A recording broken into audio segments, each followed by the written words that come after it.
Happy Wednesday, guys. Welcome to the Saratoga podcast. Hey, Adam. Hey, Dan. How you doing? Hello, Adam. Hello, Robin. Yeah, doing well after another exciting city council meeting. It was a doozy. We should probably just jump right into it. It was a doozy last night. It was rough. It was a really rough one. And we're talking about the city council meeting that happened last night.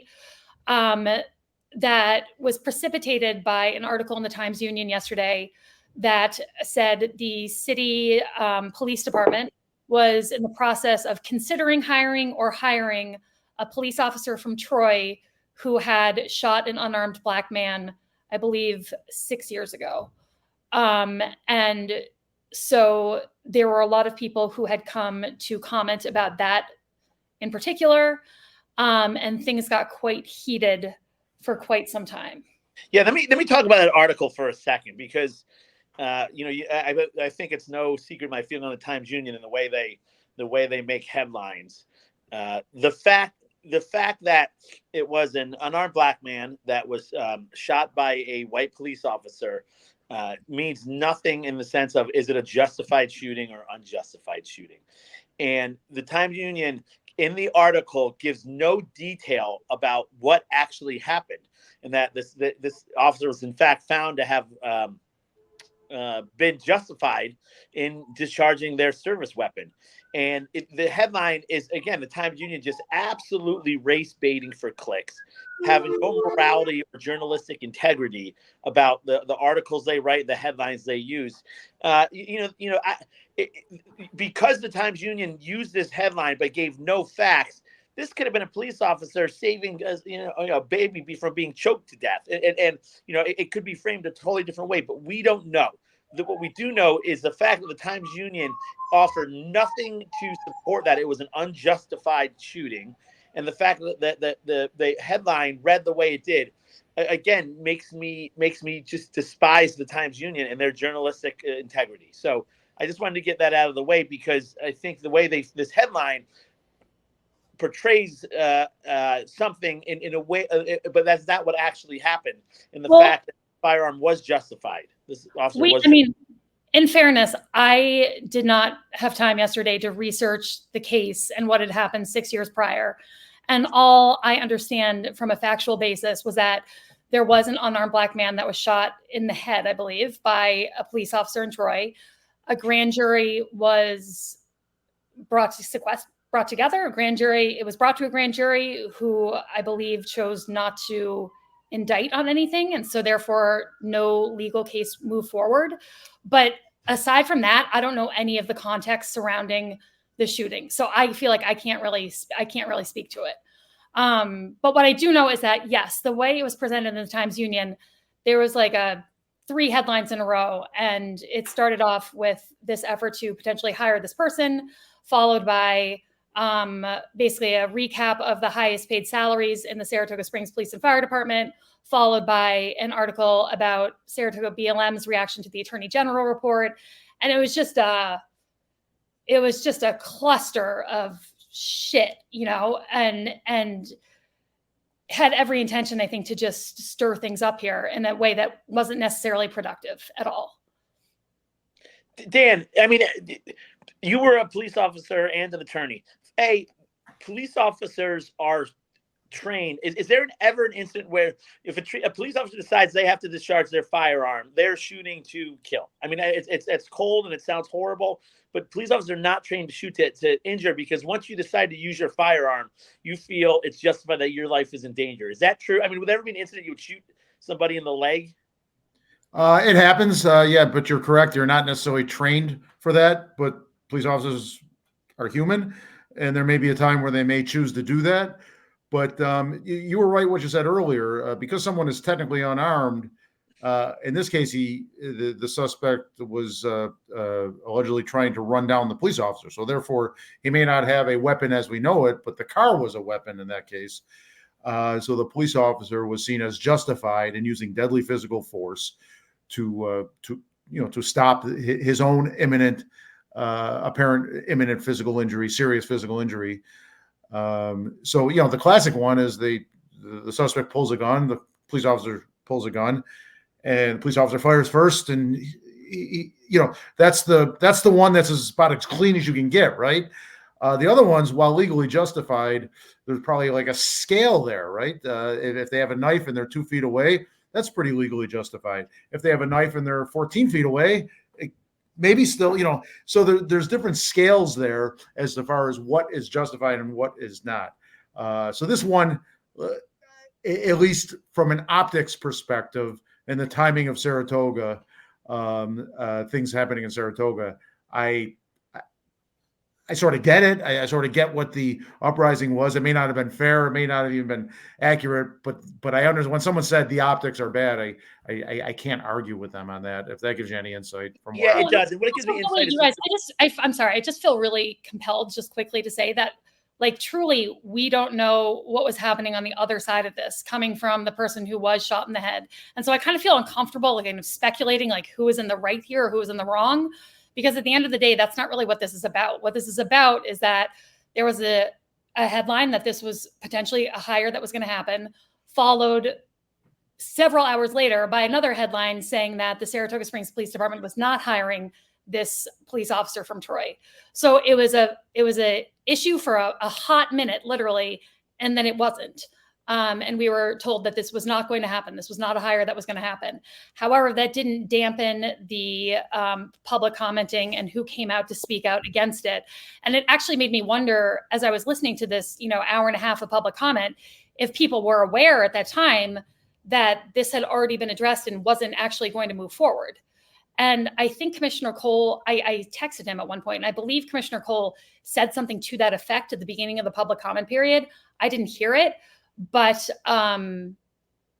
I would be surprised if there would have been that same level of emotion and, anger and just people being generally distraught had they known that this was actually not going to move forward. He did send out a press release to that effect too, that he was not going forward with that. I don't think anything was going to dampen the anger last night towards it, like from what I saw. You saw more of it than I did, but I don't think there was any at that point. It created the ruckus, whatever you want to call it. It created the anger, and pulling it from the agenda and announcing that they weren't going to do it wasn't going to stop that last night, as you saw. I think that the people who shut down, who constantly are disrupting our meetings, they're not worried about facts or what corrective actions. It's the fact that they could go and scream about this. It was all they needed, regardless of old or not gone through. But again, I just think that, like Dan said, this officer, a car can certainly be used as a deadly weapon. Right. The fact that we don't know that, and because the Times Union didn't feel that was an important part to their story is kind of a lot of where my angst comes from, that this is such a critical part of how quickly can a car close the distance and take somebody's life. And the fact that that's not the point. It doesn't matter that the officer's life was in jeopardy and that the officer took appropriate action. It was the race baiting, clicking headline of white officer shoots unarmed black man, which the unarmed part, again, I would say a car's a weapon.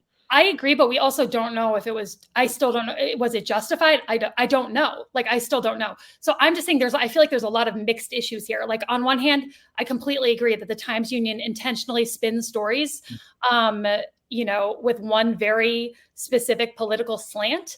Right. And it is really infuriating. And I think they intentionally do not articulate the full picture intentionally. I think it's a very another way. If this went to a grand jury, you ever hear the saying a grand jury would indict a ham sandwich if they had the evidence? I mean, the grand jury, the level of evidence to advance past the grand jury is astonishingly low. And the fact that this went nowhere was. But anyway, okay, I think we made a point on that. Yeah. Let's skip some more substance of the meeting here. The other thing I just wanted to quickly mention, though, was that in the hiring process, basically you offer a police officer a job in our police department. And at that point, we then start doing the background checks, the psychological checks. Like, you have to go through that whole process. If you fail the background check, et cetera, then the offer is rescinded. And so I just think it's important to kind of point out the steps and how they're sequenced in that process so that people understand that perhaps, I still think this is like a major F up, But there is perhaps a universe in which this hadn't come to light in the hiring process in the order in which it's done.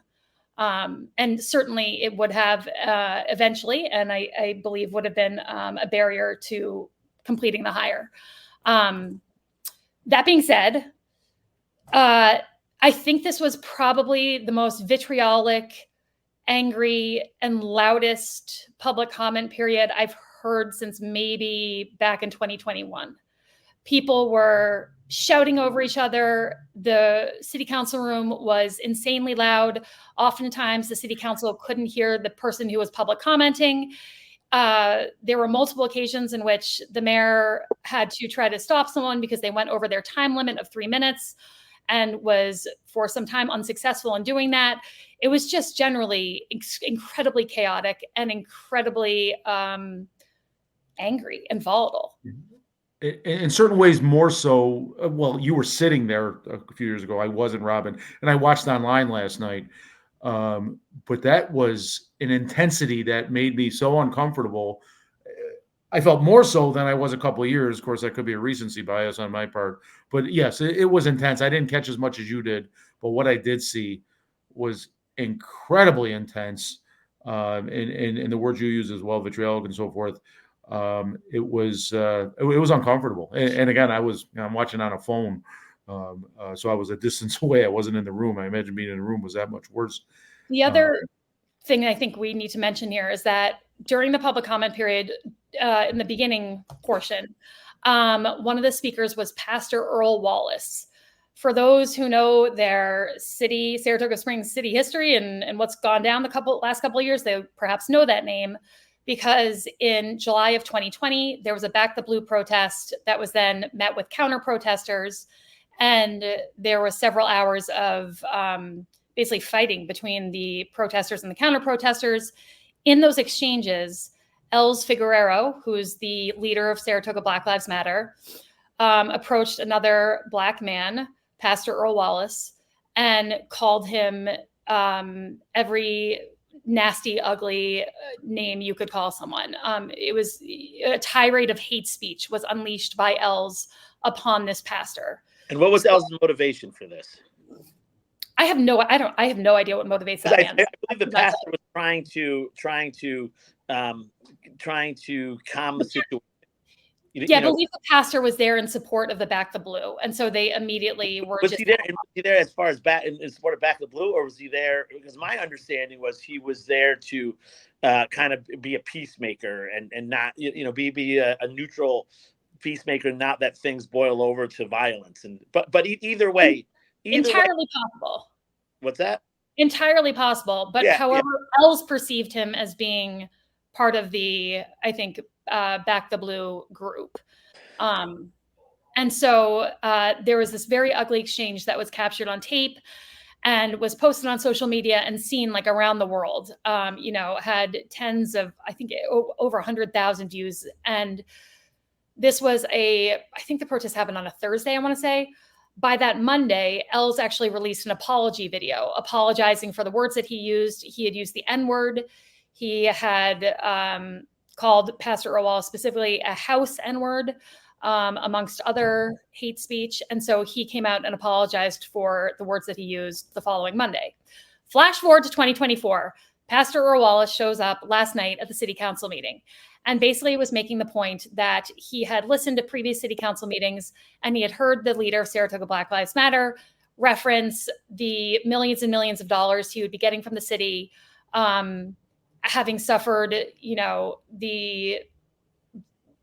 all the things that had happened to him while he had been trying to protest over the last few years in the city. And Pastor Earl Wallace's response to that was, in those same protests, I was called these horrible things. I was the victim of hate speech. And so should I also too be expecting millions of dollars from the city? Like that was the general point he was trying to make. Move ahead about an hour into the public comment. Sorry, this is a long one, guys, I know. Dave Buchan, who is the head of the Conservative Party in Saratoga, stepped forward and he began reading verbatim the exchange between Els Figueroa and Pastor Earl Wallace. And in reading the exchange between them, he read the words as they were, meaning he, instead of saying the N-word, actually said the N-word. And that immediately, and I think understandably to some extent, prompted like an immediate outcry from the people in the public who were at public comment. And especially from Els, who immediately started screaming, "This is hate speech. He just used hate speech. We've just been the victims of hate speech." And it really set off a bomb in the middle of the meeting. And understandably, I think in some ways, I know personally for me, I don't think the N-word is something that you say ever, whether I'm singing along to my favorite Jay-Z song or whatever the context may be. It's not coming out of my mouth because I just know as a white person, no matter the intention, it is going to land in a way that is completely negative, hurtful, and potentially seriously damaging to other people. And so that's not something I would ever say in a quote or otherwise. But I think it's a valuable conversation to have. And I can understand why, in the context of the meeting last night, Dave Bushin was reading this and maybe didn't have that, in the back of his mind and just read it as is. So it set off quite the firestorm. I heard that. I didn't hear the pastor earlier. That's maybe when I was at my most discomfort because, what you have more recently, maybe, Robin, it was the case a few years ago and I wasn't privy to it, but is you've got people in the public seating section, you got people that vehemently disagree with each other and they're going at it amongst themselves, or Yes. somebody standing up, and it's whether what the intentions are, I won't say, but it stokes the emotions even more than if it was all just BLM supporters one-sided. But when you get people poking right at BLM at the microphone, and I'm not saying they're wrong or anything, but it creates that much more stress and anxiety and ugliness, I guess you could say, amongst everybody. And that's what you had with Mr. Buchan not using the term N-word that he should have done. Just in today's society, that as you said, I'm not going to use that long word. You're not going to. And so, that just stoked things to a level of ugliness that I'm happy we got out of there without arrests and injuries. I will say it was, though, kind of crazy to hear Els start screaming, "This is hate speech. We've just been the victim of hate speech," when it was, in fact, his own hate speech that he was talking about. Yeah, I agree with you, Robin. And I also think, that word and the centuries of evilness and hate and just the worst of humanity associated with that word that was directed to the African-American community, what Dave Bushin was trying to say was completely lost on would be with him, even though it just as Anglo-Saxons, as white people, it is not something that, I do think that is not a word we fully comprehend how hurtful that could be to somebody. So unfortunately, Dave's point, which I thought was a very good point, was lost by him choosing not to kind of tone down the not actually using those words. But he was making a valid point. And by the way, that point, which I think is really important, Adam, was that he was pointing out that Els was there, Pastor Earl Wallace was there, and there could be a moment for reconciliation that could happen last night. I agree. Right, exactly. Was that like we got to get? This is just so unsustainable. How you certainly see it on a national level, but on a local level, how it's just years now of city business not being done. I know there's a lot to talk about as far as our sidewalks and our parking and our short-term rentals, but we're not getting it done because of this hate and because of a certain group that is just filibustering our meetings. Well, because that was extended, right? It was extended to an hour. It was only supposed to be 30 minutes, but they extended it, probably wisely so. But it seemed like everyone was, more often than not, sort of following the rules, more so than maybe a year or two ago. Yes. So this, I think, actually was a mistake on behalf of Mayor Safford. They tried to adjust the rules for public comment last night. And initially, when they started the meeting, said we were only going to do 30 minutes of public comment and 10 people were going to be able to speak. And that immediately was countered by Commissioner Songvi, who said, I don't think this is a good idea. Essentially, it's our job to sit here and listen. And I don't think we should be putting a time limit or a cap on how many people can speak. And I have to say, I'm in full agreement with her position. I do think it's the duty of public servants to sit there and listen to public comment. And I don't think any limit on how many people or what the time, frame is in which they can speak is appropriate. I did also want to bring up that Dave Bushin had sent a quote in response to what happened last night to us, and I believe WAMC and the Times-Union.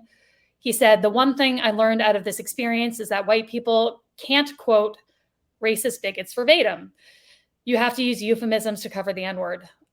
He then said that both WAMC and the Times-Union said it was okay to say coon and dumb black motherfucker, excuse me, people, but not the N-word. So I guess that's the journalistic standard of what can be said and what cannot be said. He also went on to say that with the amount of shouting and screaming, a large part of the room was not interested in hearing what he had to say from the get-go. We have lots of, by the way, comments here from Bill Stager, and I wanted to throw some of them up because he said that's the hypocrisy that's driving both sides. And I agree. I think there's hypocrisy on both sides here as well. And that also, then they counted how many and voted to extend the time, which I applaud. Yes, I agree, Bill. I applaud that as well. Well, let me throw something out. Thank you, Bill. I think it's his first time commenting. Thank you for commenting. And Bill actually public comments, and his public comments are always just like phenomenal. So thank you, Bill, for your engagement. Oh, Bill's the peacemaker there. He's from Saratoga. Yes. Yeah. You know what I'm talking about. He's wonderful. We were hoping Mayor Stafford had a magic wand to come in and get control of city council meetings. It hasn't happened. Something has to happen. This would be my proposal. You guys tell me what you think. You hold the city council meeting behind closed doors. Now, hear me out. Behind closed doors in that small room where it was always held. All right. You video. Then you have a video upstairs so people can come sit and watch the city council meeting. Public comment is either done via Zoom or one person at a time.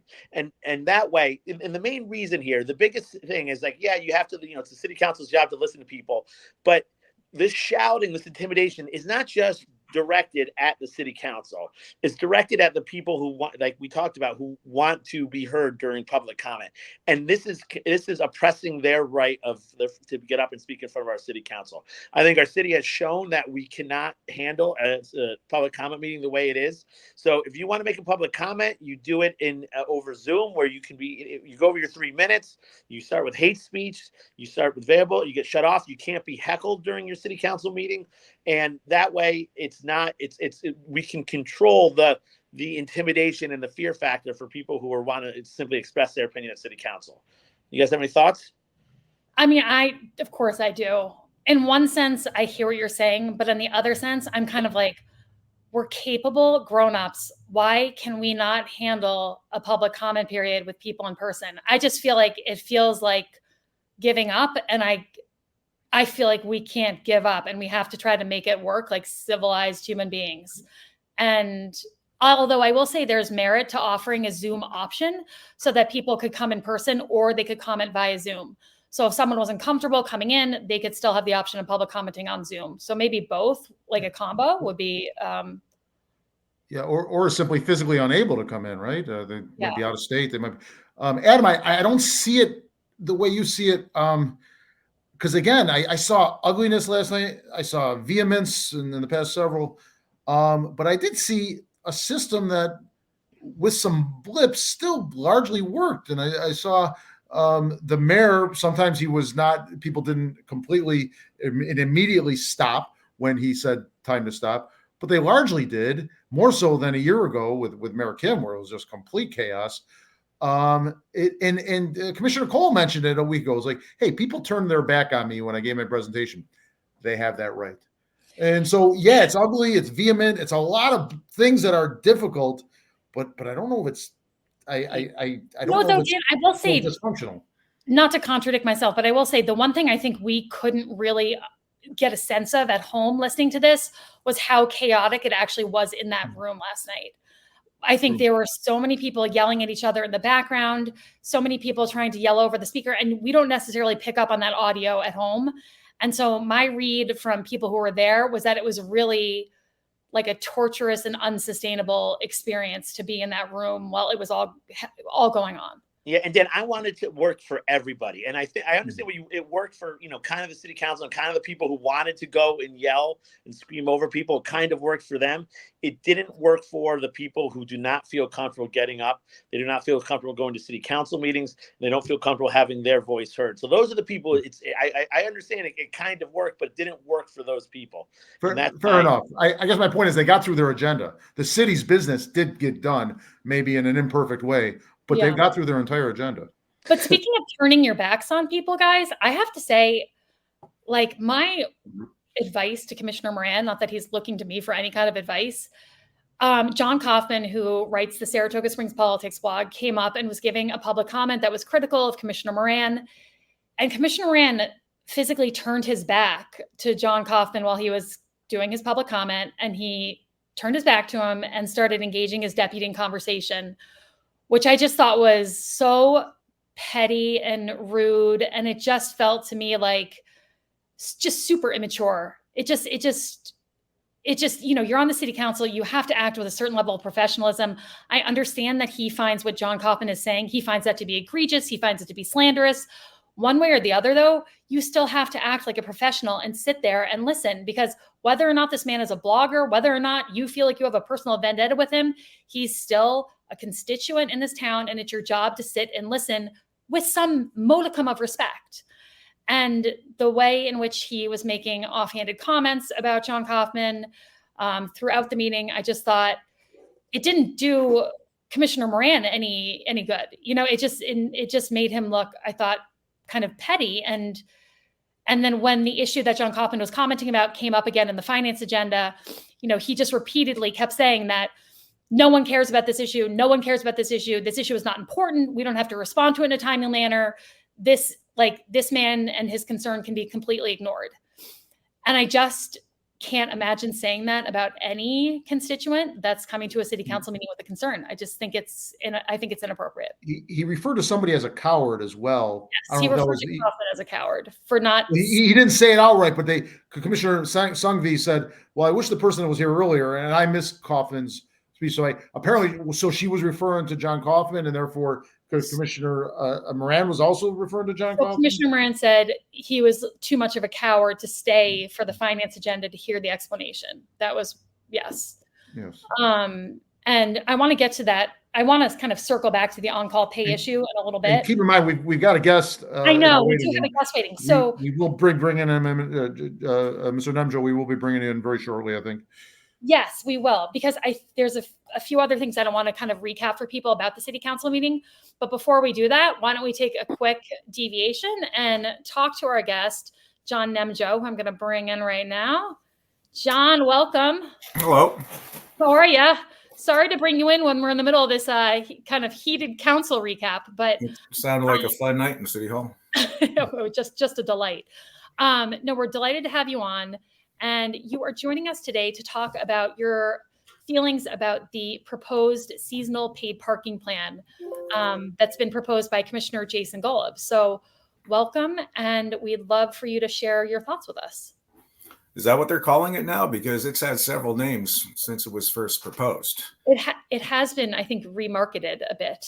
Yeah, and I believe it is called the seasonal paid parking proposal. Right. First, it was the visitors paid parking program, which made it seem like the locals wouldn't have any skin in the game. It's been changed, I think, 3 times. It's been changed so many times, I don't think people really know what they're proposing at this point. They've listened to some of our concerns and they keep whittling it down. It seems like they just keep putting a Band-Aid on what was originally not a very well thought out plan. It was mispresented. It was presented, I think, without a lot of thought. Some of the things they tried to let us know that it would increase availability of resident parking. I don't know if there's no more parking spaces. How does that increase? Ease the access of parking for visitors. Well, I think it's going to disrupt the excessive parking. It's going to make it much more confusing, which is going to mean more congestion and more traffic downtown. They seem to have thought that, hey, the visitors will just go into the paid parking lots now, and we'll have all the side streets for our own use. That's not the case. Look at the city center parking lot. I think they support this plan because nobody parks there unless things are overcrowded. That they'd like to see paid parking because maybe people will start parking there, but nobody goes there unless it's the last resort. So to say that the revenue, they're going to generate more revenue to increase the cost of maintaining parking structures has been watered down so much that I don't know if that revenue they're going to generate is actually going to pay for the plan they're trying to implement and all the extra administrative costs that are going to come with this. And John, can I step back for just a half a second to give a little bit of your background?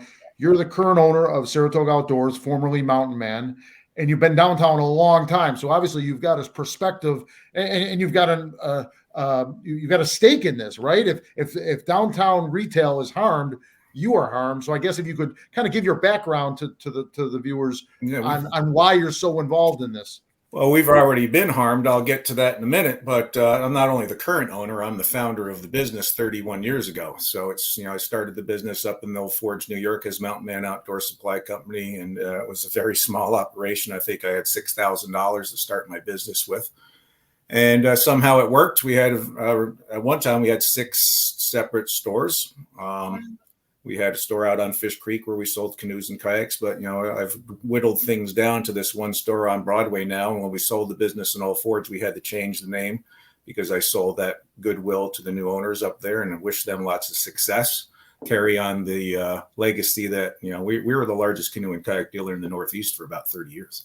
Wow. We sold over 43,000 canoes and kayaks over that time. So wish them success. We had to change the name here in Saratoga, and we chose Saratoga Outdoors because we feel that if you put the name Saratoga in front of anything, it's a symbol of excellence, just like Saratoga olive oil and Saratoga everything. So, I think we have a personal stake in this, like all businesses on Broadway.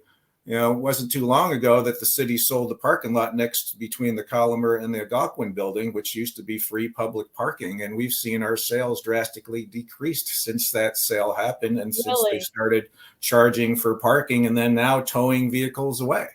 We've had customers come in and says, I can't park here anymore. That was an asset to our end of Broadway.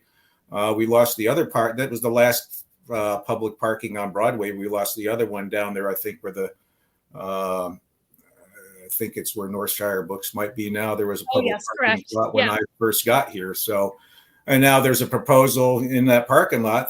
The owner of Algonquin building owns that property. He's put a proposal for a 115 unit condo complex in there. Like, where are they going to park?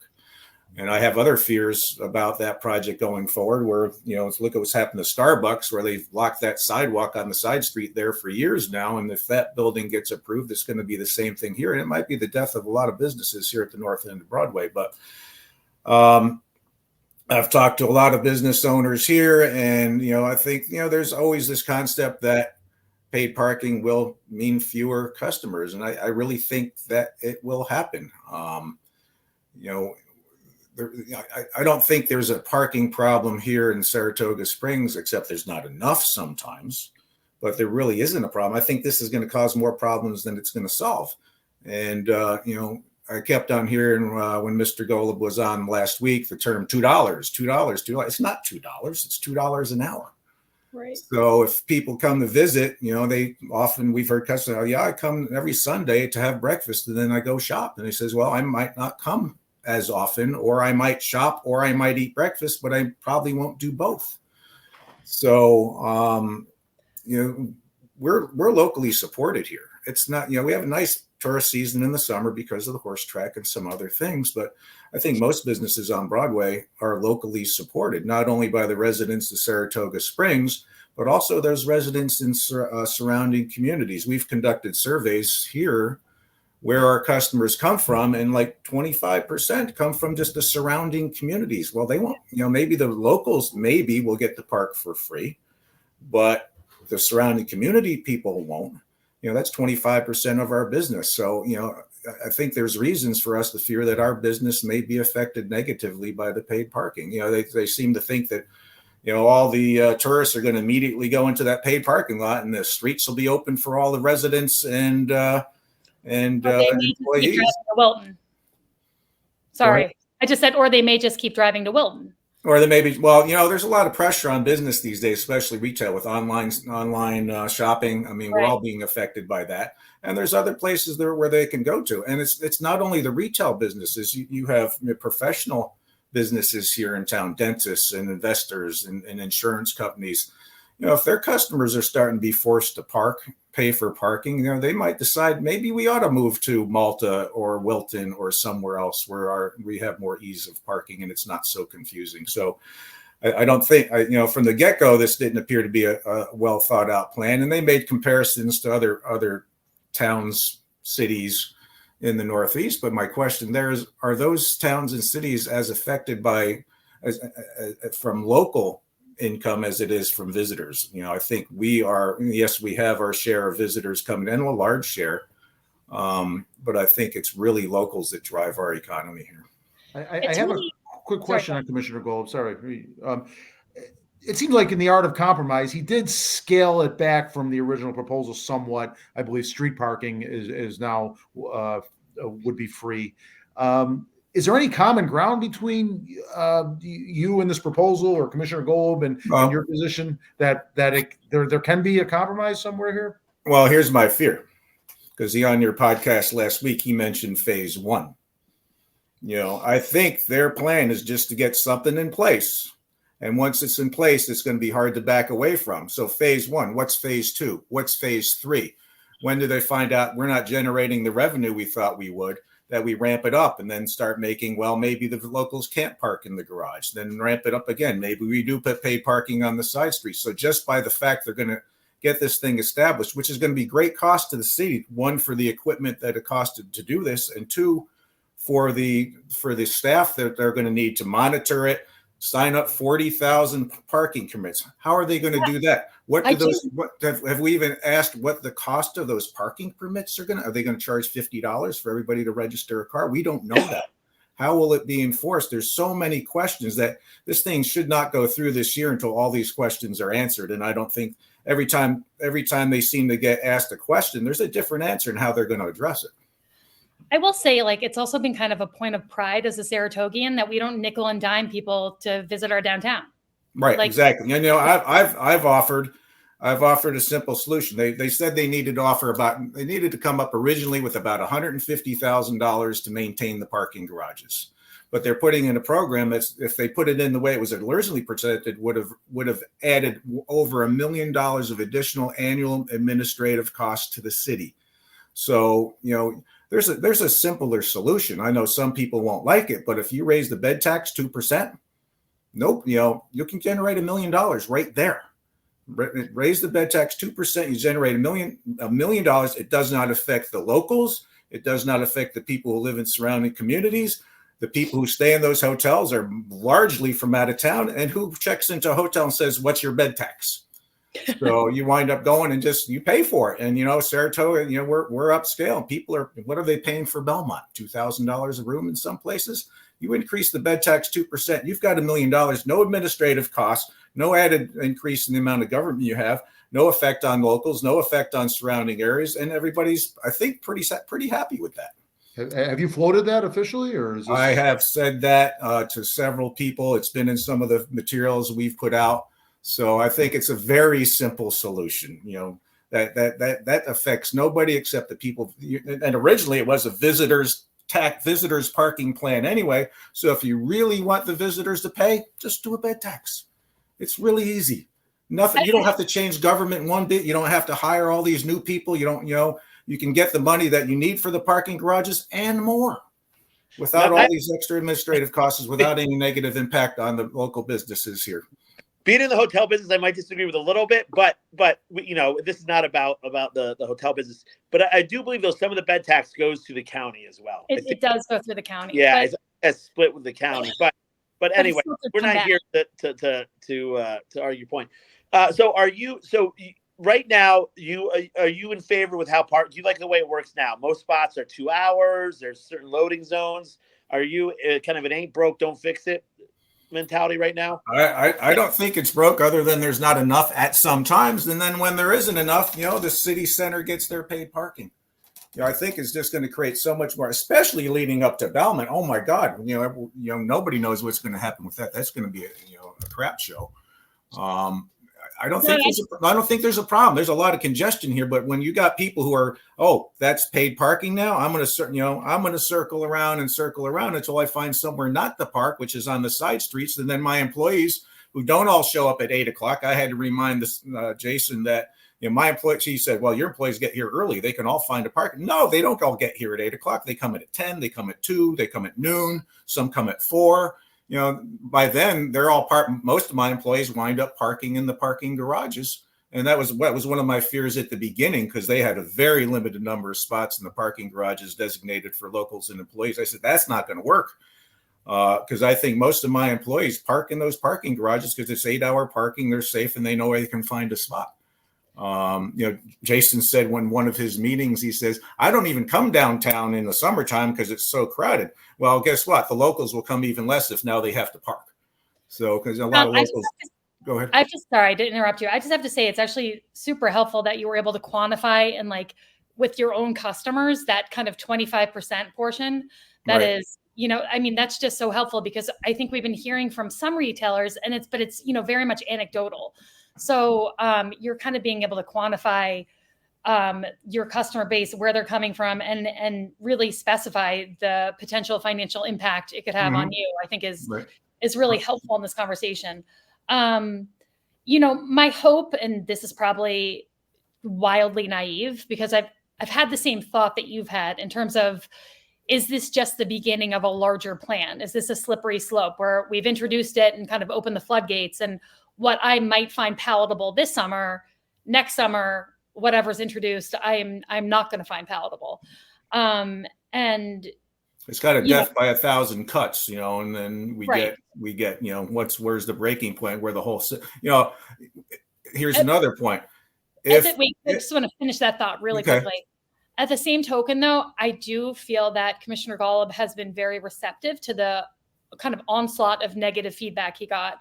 And my hope is that if we try this summer and it is indeed a disaster, it does not, work out the way it's supposed to, it does not bring in the revenue it's supposed to, and creates more problems than solutions, my hope is that it would be discontinued. Well, you can hope that. I'm trying to find out how much they got invested in just the equipment they're going to buy.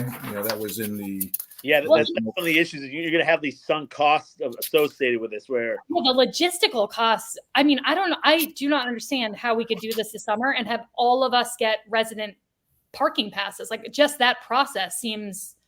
Yeah, there's 1.4 million of additional 1.4 million of additional expenses that they admitted this would cost them to implement this plan. And I don't even know if that included the cost of the equipment to start with. And you're opening up a can of worms. If you allow this in, they're going to ratchet up. Could I get to one more important point? I think absolutely. Do we want 2 points? Do we want to have the same discussion every year? When they say, well, we're going to do it this way this year. And the other thing is, personally, I feel that the structure of our city council is a bit wrong, because the city commissioners who come up with these plans are also the people who vote on it. Right. When are we going to have independent city council people from the community who there seems to be no checks and balances here sometimes. They get this plan and I'm not accusing anybody of this, but maybe some ego is involved. That, hey, I came up with this plan. I think it's great. I'm going to vote for it. I don't care what anybody says. And I get really defensive sometimes when people are critical of this. So, there's an overall problem, I think, with the way, and I've been a political candidate myself. I ran for governor in 2010. Here, right here. Whoop, where's that? There, 2010. Love that. That young man. I'm very familiar with politics. I've been a lobbyist in Washington, D.C. I ran for city council president in Jacksonville, Florida in 91 and still have the most write-in votes anybody's ever gotten there. I think we need to take a long look at that in the long term. But, I'm hoping that, the word gets out. We still need to get the word out. There's still a lot of people who don't know what's going on because the plan keeps changing. We don't know what they're voting on anymore. I was just going to say, it seems to me that the biggest issue here is that people just have no idea this is happening. Yeah, I wish they would. We've taken ads out in the local paper about this. Have they ever published anything in the paper about what this plan really is? And I'm going back to the question: what's this permit going to cost, and how are they going to get 40,000 people registered with permits in time for the summer season? I have no idea how they are going to be able to process 40,000 permits, but I do know that the permits are going to be free. They are going to be free. Okay. Yes. I just want to there's a lot of they won't be free because they're going to cost the city a bunch of money because they're going to have to come up with a way to get 40,000 people registered, which I think is ludicrous. And how are they going to enforce that? Are everybody going to go around look for permits and they're going to have people walking through the parking lots? So basically your license plate will act as your permit. And so they'll have license plate scanners to scan license plates. They got to scan every plate in the garage every day, 3 times a day. That's costly. So I think the fact that this, there may be actually a net loss here because I think they've watered it down so much to try to appease the concerns they've been having, that they will actually generate more cost than revenue, and there may be a loss. Our sales tax also helps pay for those garages already, and a lot of other things. I think my business, what's the local sales tax here? 4%. My business has generated, in 16 years here, I'm sure well over $1 million in sales tax.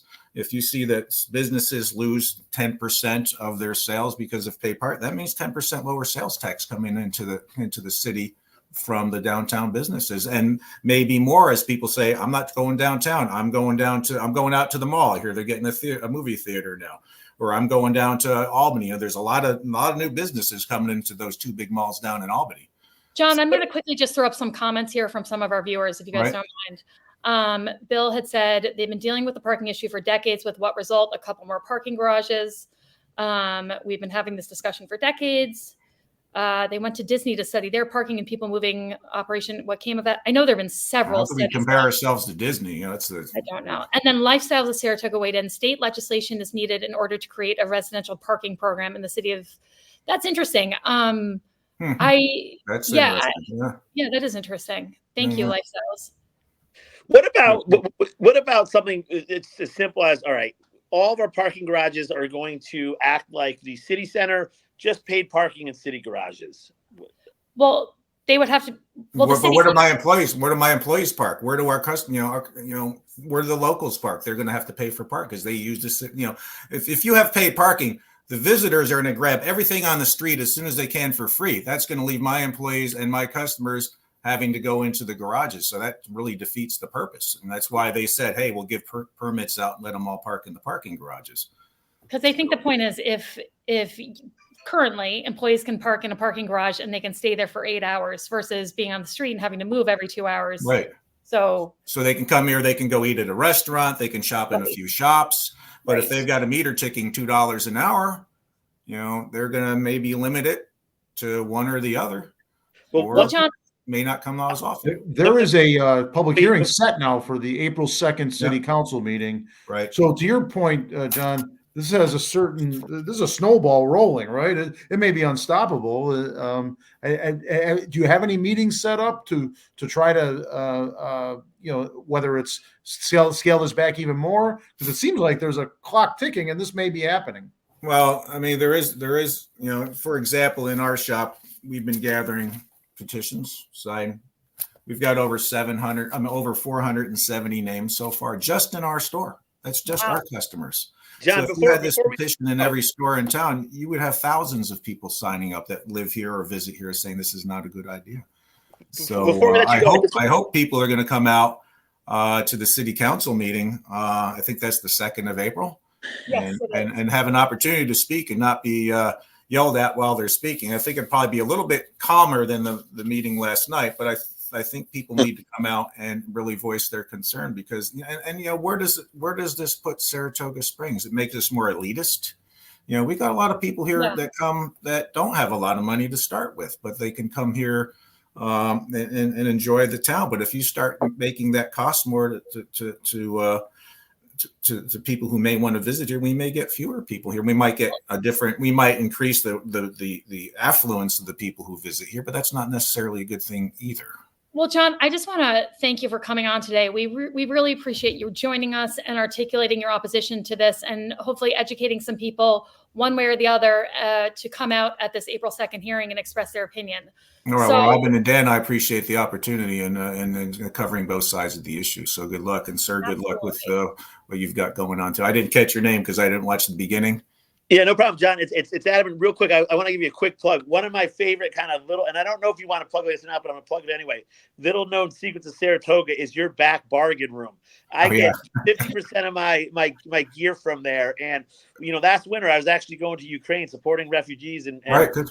There was no winter. And I would go back to that little room. I would stock up on stuff, and I got a nice, beautiful Osprey backpack, filled it up, and gave it as a gift bag. So some of your stuff right now is on the front line of Ukraine. So anyway, I love that room. The deals are great, and so thank you. Thank you. Do you know Jason Thomas? Yeah, I do. Yeah. So he went to Ukraine, I think, last year. Yeah, he went to Kyiv with me. He was there. Oh, nice. Yeah. No, thank you for doing that, and thanks for the plug. We've got a good thing going here, and it's a pleasure. I feel it's an honor to be part of the business community here in Saratoga Springs. To me, this is the best city in upstate New York, and very lucky to have landed. I've moved around quite a bit. Personal life changes and everything, but I moved here 3 years ago, and I'm so happy to be part of this community. So, thank you for all of your contributions. I know I can't express my appreciation enough for Saratogians who are engaged in the way you're engaged. So thank you very much. You as well. So thank you very much. Thank you so much. All right. See you again. Bye-bye. All right. All right, boys. We're going a little long today. I know there was like a ton of other stuff we wanted to talk about. Yeah, one thing. Do you want to get into one or two other issues before we wrap up? Real quick, Dave Bushin. I don't have much on my agenda, so feel free, Adam, if you got something. Yeah, I was going to say, Dave Bushin chimed in the comments that Al's actually never apologized for his tirade against the good pastor. So we'll have to dig deeper into that. I mean, he definitely posted some kind of a video, and perhaps it wasn't an apology to the pastor, but it was more like a, PR spun. I regret the words that I used, something like that. I don't quite remember. One thing I just wanted to quickly bring up was that came out this morning in the Times-Union that Marilyn Rivers, who was the former director of risk and safety, had brought a lawsuit against the city of Saratoga Springs. And it appears that the city will be settling that lawsuit and that they're negotiating a $100,000 settlement with Marilyn Rivers. In this article, there was a somewhat, in my opinion, comical quote from former Mayor Ron Kim, where he says, he disputes that there are any merits to her claims, and then says, your boss can be an asshole, but that does not mean your boss is a racist, ageist, or sexist asshole. So I guess Ron Kim is really in touch with himself and the fact that he's kind of an asshole. Robin, do you have any desire to go to Mayor Stafford? Because when Ron Kim was mayor, every meeting it seemed like he would bring up the legal bill the city was obligated to pay for your defense against the trial, but he would he would go through every penny that he thought I know, and make up numbers, I might add, just like totally make up numbers. Yeah. You want? I would say nobody wants Mayor Stafford to bring this $100,000 up, and that this will cost the taxpayers. I guess Ron and I agree on something though, and that's that he's an asshole.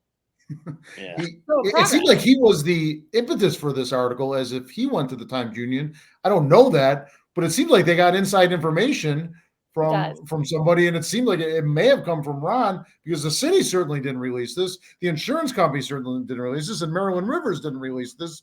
So it sure seemed like the TU got the information from somebody on the inside. I don't know that it was Ron Kim, but the way you read the article, it seemed to lean that way.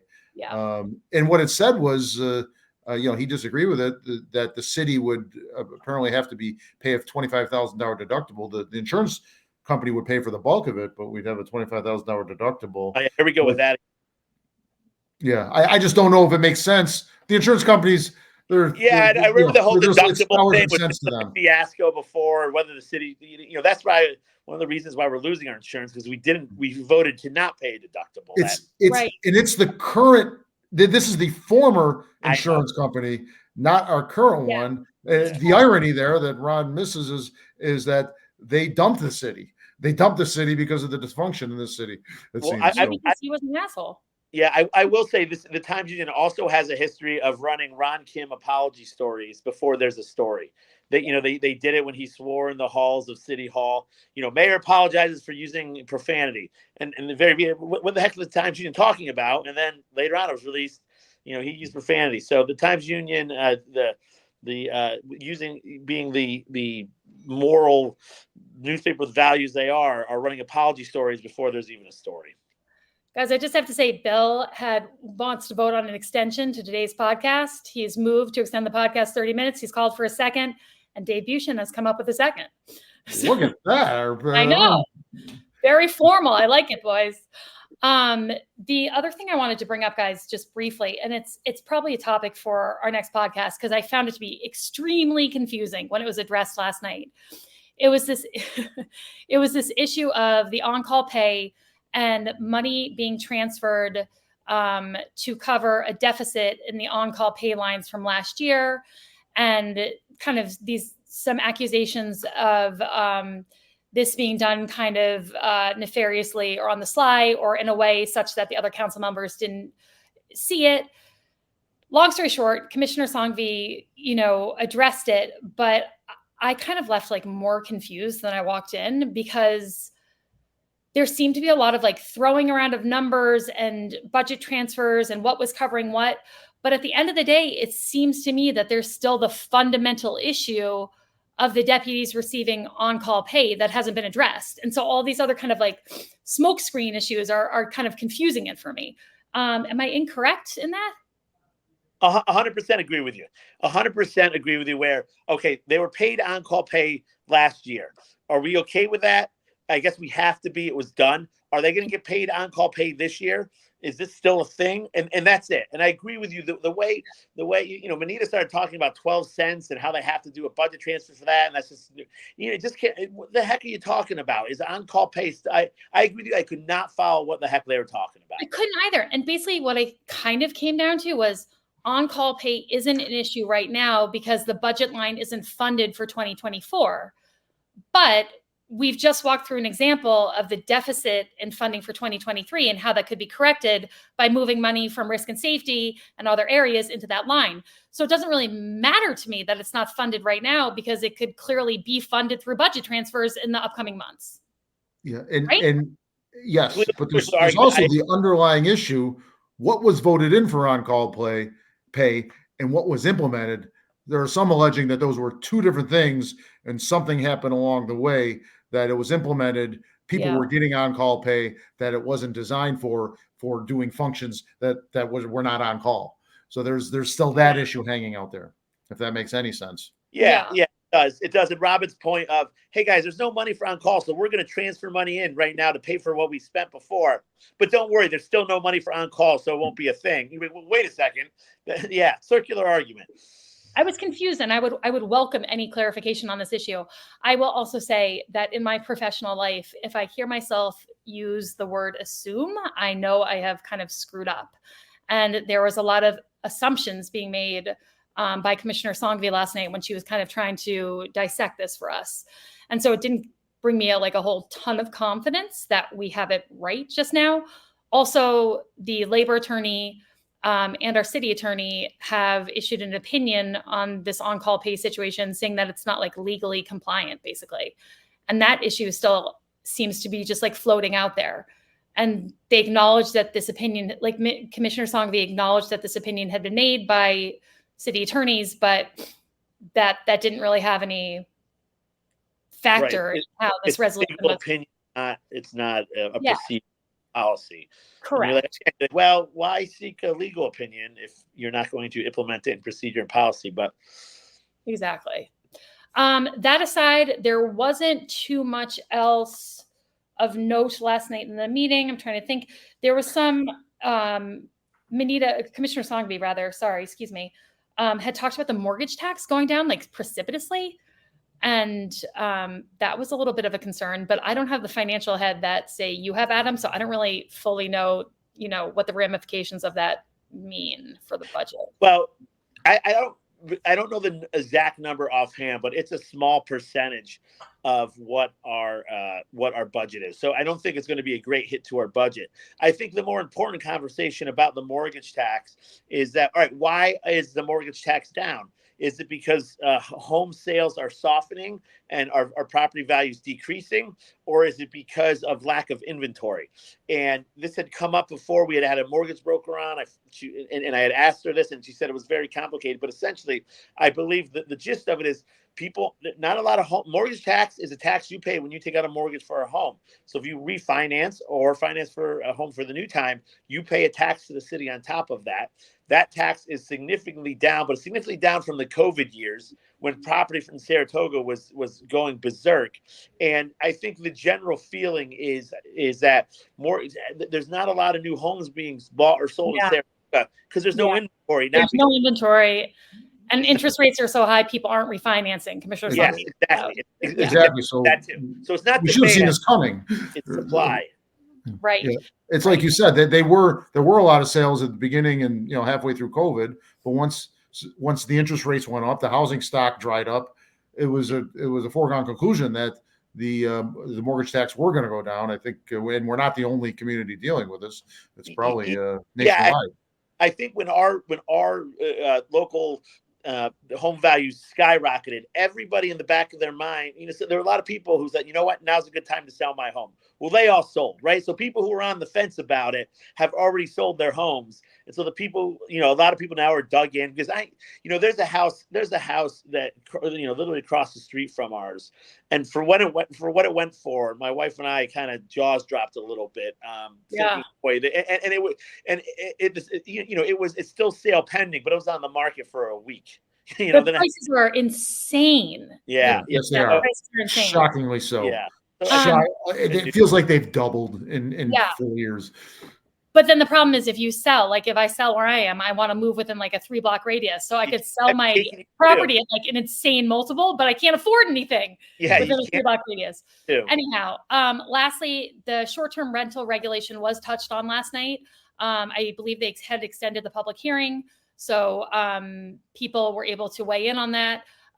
Commissioner Moran didn't give too much of an update, save to say that, again, reiterating that this is legislation that New York State is going to be bringing as well. And so we're kind of staying ahead of the curve, and we'll be like prepared for it by implementing it locally prior to the state doing it.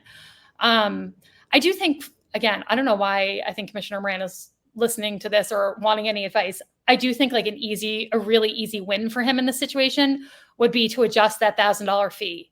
I think that would just take the temperature down a little bit in a really easy way. And I don't think anyone has been able to make the case to me that $1,000 registration fee to rent your property in the short term is like, it's bananas. It's an outrageous number. And so I just feel like that should just go right off the bat. And that alone would give people a little bit of calm in this situation. I concur, but I am concerned about this proposal that it was done in a willy-nilly way that's going to lead to problems and litigation. The city just seems to find ways to attract litigation, and we don't need that. I agree, there should be registration and some fees involved, but you're right, he overreached on those. What also concerned me is at one point he said, I read a few cases on it.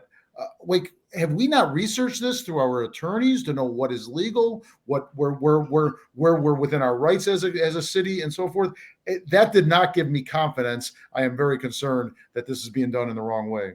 Well, it concerns me that when our city attorneys or our labor attorneys that the city uses give opinions, they're not factored in. They're not like, it's kind of boggles the mind to an extent.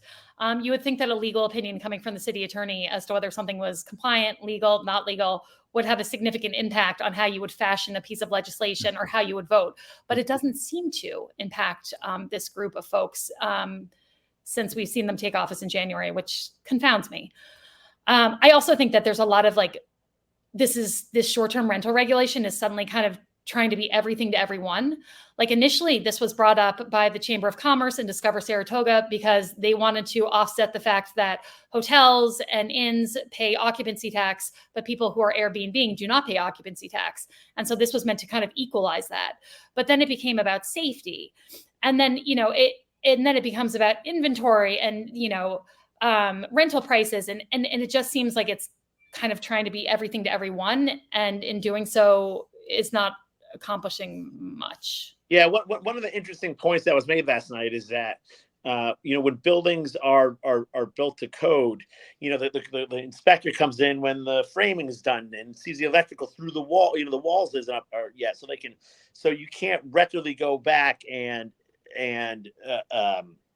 essentially certify that all buildings meet current codes, because it's virtually impossible without X-ray vision. So, well, they did say they would do a soft touch inspection, so they wouldn't be looking beyond people's walls, and they were really just looking for carbon monoxide detectors, fire detectors, making sure there was egress, et cetera, et cetera. But that doesn't necessarily give people the level of trust that they need. We also have a comment here from Ginny Scavuzzo, who I don't think has commented in the past. With Commissioner Moran's track record for non-transparency, it's hard to trust. I feel that. I do think that sometimes when you feel like you have all the knowledge of something and you've come up with the agenda item and the resolution, perhaps you don't feel the onus to explain how you got there to a level that makes residents feel comfortable. And I feel like that's kind of happening in this situation. All right. Anyhow, kids, we should probably wrap up. I actually do have to be somewhere at 1:30. So do we want to, oh my God, this is so funny. Larry says, smash that like button. That's right. Smash that like button. Subscribe, follow, like. We never tell people to do that. But please do. Subscribe to us on YouTube so you get notifications when we go live. And we always appreciate that. Do you guys want to quickly do our cheers and jeers and then head out? Absolutely. All right, let's do it. What do you got for me? Give me some cheers and jeers. Adam, do you want to kick off? No, you go ahead. I'm going to do my tease and deers dance. All right. Okay. I've got, remember when Andy Rooney was alive and he was on 60 Minutes and he'd be at the end, he'd complain about stupid things like the 89-year-old curmudgeon that he was. I am about to turn into a curmudgeon on you here, but I got to get this off my chest. It annoys the heck out of me. And this was just at Price Chopper today, and it's at other food establishments as well, restaurants and stores. The bathrooms do not have hand towels. They have blow dryers. So the employees are in there using the bathroom and they're touching the very door that has all the germs on it. And that just disgusts me. I'm acknowledging it's a curmudgeonly complaining kind of thing, but it fired me up today. And I said, that is going to be my jeer today. I think there should be hand towels and employees should not be touching those doors. I'm not the cleanest person in the world, but when it comes to my hands and touching food, that really bothers me.